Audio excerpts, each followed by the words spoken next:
Hello guys, welcome again in my channel SPT 999. This is Vikas with JavaScript lecture 24 for local storage and session storage. So let's see. First of all हम इनका importance समझने की कोशिश करेंगे. Then we will go for the practical example. तो एक छोटा सा बेसिक पॉइंट आप समझने की कोशिश करिए. जब आप यूजर से किसी भी वैल्यू का इनपुट लेते हैं, जैसे मान लो यहाँ पे हम यूजर से उसका एक नाम इनपुट करा रहे हैं और उसके बाद उसे प्रिंट कर रहे हैं. बहुत ही सिंपल सा प्रोसेस है. आप इसको यहाँ पे देखेंगे, आप कोई भी नाम इनपुट करेंगे और एंटर करेंगे, ये आपको प्रिंट करके दे देगा. बट थिंक अबाउट इट कि क्या ये वेबसाइट जब भी रन होगी हम यूजर से हर बार ये नाम इनपुट कराएंगे? ऐसा नहीं होता है. कोई भी सॉफ्टवेयर बनता है, कोई भी वेबसाइट बनती है, तो हम कस्टमर का, यूजर का नाम एक बार ही इनपुट कराते हैं. उसके बाद दूसरे दिन आएगा वो, या तीसरे दिन आएगा, या थोड़ी देर बाद उसको ज़रूरत पड़ेगी, वो दोबारा से वेबसाइट को ओपन करेगा. तो क्या दोबारा उसे फिर से अपनी डिटेल इनपुट करनी है? नहीं. वो डिटेल कहीं पे हमें सेव करके रखनी पड़ती है ताकि हम यूज़र से बार बार ये डिटेल इनपुट ना कराएं. हमें उसे स्टोर करके रख लेना है ताकि दोबारा जब भी हमें उसकी नीड हो हम वो डेटा यूज़ कर सकें. तो अब देखिए, ये जो यूजर से हमने डेटा इनपुट कराया है, इसको स्टोर करने के लिए हमारे पास दो ऑप्शन है. एक ऑप्शन तो ये है कि हमारी वेबसाइट किसी सर्वर से कनेक्टेड हो, तो हम सर्वर में एक स्टोरेज रखते हैं और वहां पे डेटा को स्टोर करा देते हैं. बट हमेशा हर एक छोटी छोटी इंफॉर्मेशन को हम सर्वर पे स्टोर नहीं कराते हैं. कुछ बेसिक इंफॉर्मेशन ऐसी होती हैं जिनको बहुत ज़्यादा टाइम तक हमें नहीं रखना है अपनी वेबसाइट में, बट हाँ टेम्परेरी बेस पे थोड़ी देर के लिए रखना है या कुछ दिन के लिए रखना है. तो हम उसे सर्वर पे नहीं भेजते हैं. सर्वर पे भेजेंगे तो अननेसेसरी का स्टोरेज बढ़ेगा. तो हम उसको क्या करते हैं, अपनी वेबसाइट के जो डेटा को लोकल एरिया में ही अपने सिस्टम पे ही स्टोरेज प्रोवाइड कर देते हैं, सर्वर पे नहीं भेजते हैं. तो ये दूसरा तरीका है स्टोरेज का कि हम लोकल एरिया में अपनी मशीन में, अपने सिस्टम पे, अपने ब्राउज़र पे ही कहीं उसको स्टोर करा दें. तो देखिए उसका क्या तरीका होता है कि जब भी आप यूज़र से डेटा इनपुट कराओ तो उस डेटा को local storage dot set item नाम का फंक्शन यूज़ करके इसमें इस वेरिएबल को पास कर दो. इससे होगा क्या, आप देखो यहाँ पे क्या, सेट आइटम बेसिकली एक ऐसा फंक्शन है जो दो आर्गुमेंट लेता है. तो एक आर्गुमेंट आपको ये बताना है कि ये किस टाइप की वैल्यू है, क्या है ये बेसिकली, और दूसरा ये वैल्यू. तो हम इसको बोलते हैं की एंड वैल्यू का पेयर. तो इधर बता दो कि ये जो है ये बेसिकली एक नाम है, तो हम यहाँ पे ये की बना देते हैं और वैल्यू वाले पार्ट में ये लिख देते हैं कि एनएम जो है ये एक वैल्यू है. और इस तरीके से हमारा की और वैल्यू का पेयर बनता है. बस आपको यहाँ पे कॉमा लगाना है. ठीक है.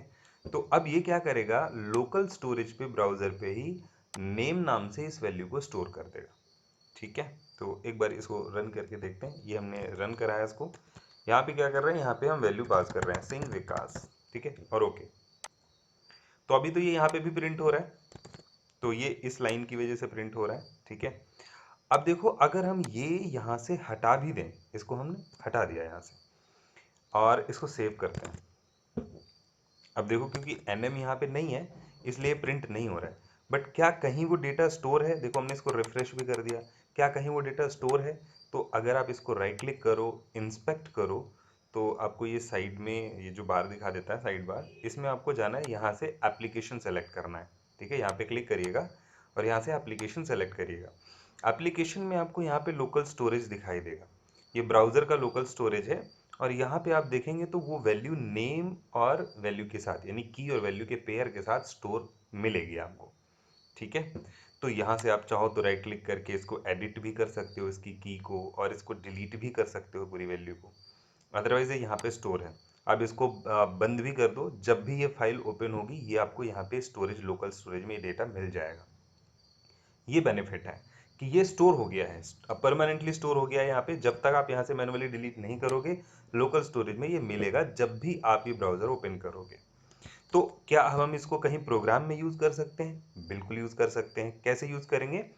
उसके लिए हमें एक दूसरा फंक्शन चाहिए होगा जो अगेन लोकल स्टोरेज का ही पार्ट है, दैट इज गेट आइटम. और यहाँ पे आप उसकी की का नाम बता दो, जैसे कि हमने कहा की का नाम है नेम. अब यहाँ पे आप इसको रन करो और ये आपको लोकल स्टोरेज में वैल्यू दे देगा. आप इसको एक्स में स्टोर कर लो, कहीं पे भी स्टोर कर लो, और उस एक्स को यहाँ पे प्रिंट कर सकते हो. सेव करो. ओह सॉरी, इसको हमने कोटेशन में नहीं बंद किया, की जो है वो कोटेशन में है. ठीक है. सेव कर दिया. और यहाँ पे देख सकते हो आपको ये वैल्यू मिल गई है. ठीक है. तो लोकल स्टोरेज से आप ऐसे पहले लोकल स्टोरेज में सेट आइटम से स्टोर कर सकते हो, गेट आइटम से इसे गेट भी कर सकते हो। इसी तरीके से हमारे पास कई अलग अलग फंक्शंस हैं लोकल स्टोरेज के, जैसे कि रिमूव आइटम है। अगर आप यहाँ पे की का नाम दे देते हो तो ये उस आइटम को रिमूव भी कर देगा, क्योंकि हो सकता है लोकल स्टोरेज में बहुत सारी वैल्यू स्टोर की गई हो, तो जिस की का नाम आप यहाँ पे दे देंगे वो की वैल्यू दोनों डिलीट कर देगा, ये रिमूव कर देगा। ठीक है, ये फिर लिखने की जरूरत नहीं, क्योंकि ये कोई वैल्यू रिटर्न नहीं करेगा, इसे डिलीट करने का काम करेगा। तो लोकल स्टोरेज से वैल्यू को ये डिलीट कर देगा। इसके अलावा अगर आप यहाँ पे क्लियर फंक्शन लिख दें, जैसे कि क्लियर नाम का भी एक फंक्शन है लोकल स्टोरेज डॉट क्लियर। इस फंक्शन का काम क्या होता है, ये पूरी लोकल स्टोरेज क्लियर कर देगा, सब कुछ डिलीट कर देगा उस लोकल स्टोरेज के अंदर से। तो ये भी एक फंक्शन है, सारे फंक्शंस आप लिख लीजिएगा। और यहाँ पे आप देख सकते हो set item, gate item, remove item, clear. और लेंथ भी एक फंक्शन है, तो लेंथ का यूज़ करके आप यहाँ से बता सकते हैं कि कितने स्टोरेज आइटम इस समय स्टोर है यहाँ पे। तो आप यहाँ पे सॉरी लेंथ लिखेंगे और सेव करके, अब देखो लेंथ जो भी है वो निकल करके एक्स में आएगी और एक्स से आप प्रिंट करके देख सकते हो। तो ये बता रहा है कि फिलहाल एक ही यहाँ पे स्टोर है। ठीक है, इसके अलावा यहाँ पे एक फंक्शन और होता है की नाम से। आप की लिखो और यहाँ पे जितनी भी की हैं उनके इंडेक्स नंबर से उस की को प्रिंट कर सकते हो। जैसे मान लो आपको पता नहीं चल रहा है कि कौन कौन सी वैल्यूज़ हैं, तो आप एक लूप चला दो लेंथ लगा करके। जैसे मान लो यहाँ पे हमने लिखा for I is equal 0, I less than. अब क्या होगा, लोकल स्टोरेज में जितनी भी वैल्यू है तो वो हम लिख सकते हैं यहाँ पे लोकल स्टोरेज डॉट लेंथ, उससे पता चल जाएगा क्योंकि 0 से स्टार्ट किया है हमने। यहाँ पे लिख सकते हैं आई। इससे क्या होगा, एक एक की जो है वो निकलती चली आएगी। आप इसको लूप के अंदर रख सकते हो, कर्ली ब्रैकेट ले लो और ये। अब देखो लोकल स्टोरेज डॉट की लगाओ और यहाँ पे इंडेक्स नंबर दे दो। तो जीरो इंडेक्स यहाँ पे जैसे ही आएगा, तो जीरो इंडेक्स का मतलब होता है पहली वाली की निकल करके आ जाएगी, वो यहाँ पे आ गई। और उस की को आप यूज कर सकते हो local storage dot gate item में एक्स को यूज कर सकते हो। ठीक है, इससे क्या होगा, एक एक करके लोकल स्टोरेज में पड़ी हुई सारी वैल्यूज आ जाएंगी। तो आप इसको प्रिंट करो, ये देखो यहाँ पे विकास सिंह आ गया। तो अभी फिलहाल क्योंकि एक ही है, देखो ये क्या हो रहा है मैं आपको फिर से समझाता हूँ। मान लो आपके पास एज नाम का एक वेरिएबल है, लेट एज इज इक्वल, इसमें 45 है। और लेट एड्रेस नाम का एक वेरिएबल है जिसमें लखनऊ स्टोर है। ये सारी इंफॉर्मेशन भी आप लोकल स्टोरेज पे रखना चाहते हो, तो आप क्या करोगे, local storage dot set item, यहाँ पे बताओगे कि भाई एज नाम का एक वेरिएबल बनाना और उस पर एज ट्रांसफर कर देना ये वाली। ठीक है, एक ये चीज़ ऐड हो गई। और local storage dot set item करके आप यहाँ पे एक चीज़ दे दो एड्रेस के नाम से, यहाँ पे आप एड्रेस वाला वेरिएबल पास कर दो। और जब आप इसको रन करोगे तो ये दोनों चीज़ें भी लोकल स्टोरेज पे जाके स्टोर हो गई होंगी। आप इंस्पेक्ट करके देख सकते हो। यहाँ पे हमने इंस्पेक्ट किया, एप्लीकेशन पे गए एंड लोकल स्टोरेज में देखो ये सारी चीज़ें स्टोर हो गई। अच्छा, अब आप यहाँ से हटा सकते हो। अब आपको लोकल स्टोरेज की वैल्यू कभी भी यूज़ करनी है तो आप क्या करोगे, आपको पता है गेट आइटम से एक एक की यहाँ पे ट्रांसफ़र करोगे। बट अगर लोकल स्टोरेज में बहुत सारी वैल्यूज़ हैं तो उनको एक एक विजिट करने के लिए हम क्या करते हैं, लोकल स्टोरेज डॉट की लगा दो। की में अगर आप इंडेक्स नंबर दे दो 0 तो पहली वाली की का नाम आ जाएगा। तो यहाँ पे देख सकते हो लोकल स्टोरेज डॉट की 0, इसको हमने प्रिंट नहीं कराया है तो यहाँ पे लिख देते हैं डॉक्यूमेंट डॉट राइट और इसके बाद लोकल स्टोरेज। ठीक है, तो हम चाहते तो किसी वेरिएबल में स्टोर करके प्रिंट करते या डायरेक्ट हमने राइट फंक्शन के अंदर लिख दिया इसको सेव करिए और इसके बाद यहाँ पे आइएगा तो आप देखेंगे ये देखो एज निकल करके आ गया। ठीक है, तो एज यहाँ पे ये पहली है, जो पहली की है। ऐसे ही अगर हमें दूसरी वाली चाहिए तो हम यहाँ पे क्या लिख देंगे, 1 लिख देंगे।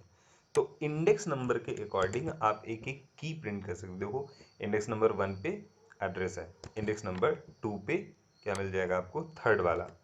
ठीक है, तो इस तरीके से अगर आपको एक एक करके की मिल रही है तो इन की का यूज करके आप वैल्यू भी फेच कर सकते हो। की मिल जाए तो वैल्यू भी फेच हो जाएगी। कैसे, यहाँ पे लिख देना है आपको local storage dot gate item और इसके ब्रैकेट के अंदर आप पास कर दो लोकल स्टोरेज डॉट की।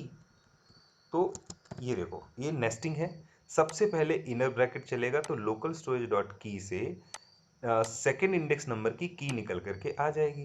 वो की निकल करके गेट आइटम को मिल जाएगी। गेट आइटम को मिलेगी तो गेट आइटम उसकी वैल्यू निकाल लेगा और जो वैल्यू निकलेगी वो राइट फंक्शन उसको प्रिंट कर देगा। तो नेस्टिंग है ये। देखो यहाँ पे सिंह विकास आ गया।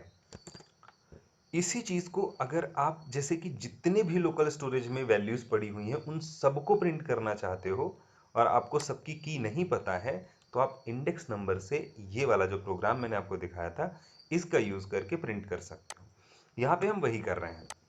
हमने क्या किया, जीरो से स्टार्ट किया और लोकल स्टोरेज डॉट लेंथ हमने पढ़ाई है, लेंथ निकल आती है, उससे लेंथ तक हमने चला दिया। तो जीरो से लेके एक एक करके इंडेक्स नंबर चलता रहेगा और हमने लोकल स्टोरेज डॉट की में इस इंडेक्स नंबर को पास कर दिया।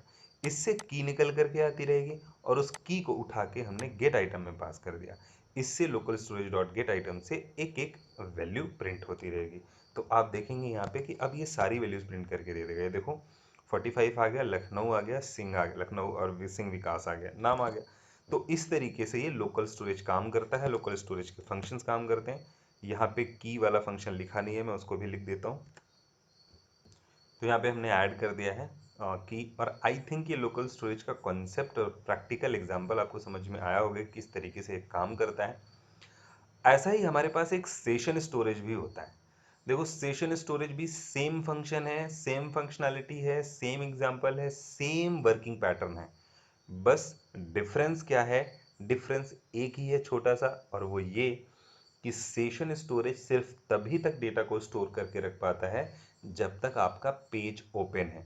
जैसे ही आप ये वेब पेज अपना बंद करोगे, ये वेब पेज बंद करोगे और दोबारा इस पेज को ओपन करोगे, रन करोगे, तो सेशन स्टोरेज का डेटा डिलीट हो जाएगा, ठीक है, वॉश आउट हो जाएगा। लेकिन लोकल स्टोरेज में डेटा पड़ा हुआ है वो डिलीट नहीं होगा, वो परमानेंट है जब तक आप मैन्युअली डिलीट ना करो। तो जब तक आप रिमूव आइटम फंक्शन को यूज करके डिलीट नहीं करोगे या फिर यहां से राइट क्लिक करके डिलीट नहीं करोगे तब तक ये रहेगा। सेशन स्टोरेज का डेटा देखो यहाँ पे दिखाई देता है, ये सेशन स्टोरेज, तो अभी इसमें कोई डेटा नहीं है। तो इसमें भी सेट आइटम से हम डेटा स्टोर कर सकते हैं। सेट आइटम लगाओगे, वैसे ही की लिखोगे जैसे लोकल स्टोरेज में है, तो यहाँ सेशन स्टोरेज में डेटा स्टोर हो जाएगा। बट डिफरेंस जैसा कि मैंने बताया वही है, जैसे ही इस पेज को बंद किया जाएगा ये डेटा वॉश आउट हो जाएगा, डिलीट हो जाएगा। तो आई होप आपको ये कॉन्सेप्ट समझ में आया होगा। बहुत इंपॉर्टेंट कॉन्सेप्ट है, हमेशा हमें टेम्परेरी बेसिस पे डेटा को स्टोर करना होता है। तो आप ये करके देखिएगा। आप चाहें तो जैसे कि इस फाइल को मैं यहाँ पे बंद कर देता हूँ, ये हमने बंद कर दिया, और इसको हम यहाँ से ये जो हमने उठाया था इसको भी हटा दो और इस फाइल को एक बार फिर से रन करके देखो। यहाँ पे देखो ये सिंग फाइल ओपन हुई है और इसको हम इंस्पेक्ट करते हैं। यहाँ पे जाते हैं एप्लीकेशन पे, ये देखो यहाँ पे ये डेटा पड़ा हुआ है, सारा डेटा पड़ा है। लेकिन आप यहाँ पे जाओगे तो यहाँ पे कोई डेटा नहीं है, ठीक है। तो इस तरीके से, अब ये तो हमने इसमें कुछ स्टोर भी नहीं कराया था फिलहाल वैसे तो, लेकिन अगर स्टोर कराया होता तब भी वो यहाँ से वैनिश हो गया होता क्योंकि हमने फाइल बंद कर दी थी, ठीक है। So guys, that's all for this lecture. If you have any doubt or question, then you can contact, like, share and subscribe the channel. Thanks for watching.